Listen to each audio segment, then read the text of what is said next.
اعوذ باللہ من الشیطان الرجیم، بسم اللہ الرحمن الرحیم۔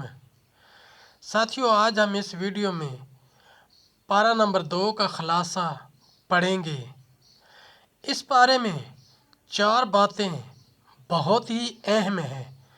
نمبر 1، تاویل قبلہ۔ نمبر 2، آیت بر اور ابواب بر۔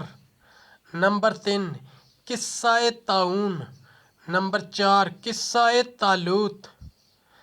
تاویل قبلہ: ہجرت مدینہ کے بعد 16 یا 17 ماہ تک بیت المقدس قبلہ رہا۔ آپ صلی اللہ علیہ وسلم کی چاہت تھی کہ خانہ کعبہ قبلہ ہو۔ اللہ تعالیٰ نے آرزو پوری کی اور قبلہ تبدیل ہو گیا۔ نمبر 2، ساتھیو، آیت بر اور ابواب بر۔ یہ آیت بر کہلاتی ہے۔ اس میں تمام احکامات، عقائد، عبادات، معاملات، معاشرت اور اخلاق اجمالی طور پر مذکور ہیں۔ اب ابواب بر کا تفصیلی طور پر جائزہ لیتے ہیں۔ صفا مروہ کی سعی، مردار خون، خنزیر کا گوشت اور جو غیر اللہ کے نامزد ہو ان کی حرمت، قصاص، وصیت، روزے، اعتکاف، حرام کمائی، قمری تاریخ، جہاد، حج، انفاق فی سبیل اللہ، ہجرت، شراب اور جوا، مشرکین سے نکاح، حیض میں جماع، ایلا، طلاق، عدت، رضاعت، مہر، حلالہ، معتدہ سے پیغام نکاح۔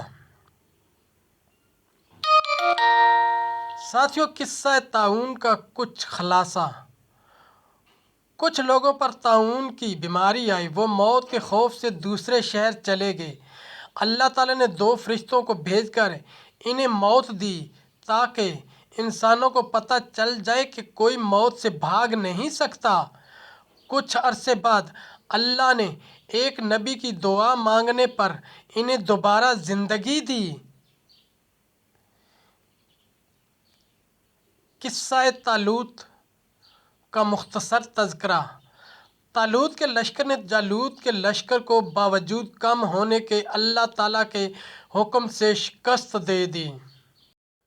طالب علم ساتھیوں، قرآنی تعلیمات کو ہم نے دنیا کے کونے کونے میں پہنچانا ہے، اس لیے آپ بھی لائک کیجئے، شیئر کیجئے، اپنے دوستوں کو، اپنی فیملی کو میرا چینل قرآن ود ایڈیپیڈیا سبسکرائب کرنے کی دعوت دیجئے اور گھنٹی بجانا نہ بھولنا تاکہ اگلی ویڈیو کا نوٹیفیکیشن آپ کو وقت پہ مل سکے۔ اس صدقہ جاریہ میں آپ بھی حصہ لیجئے۔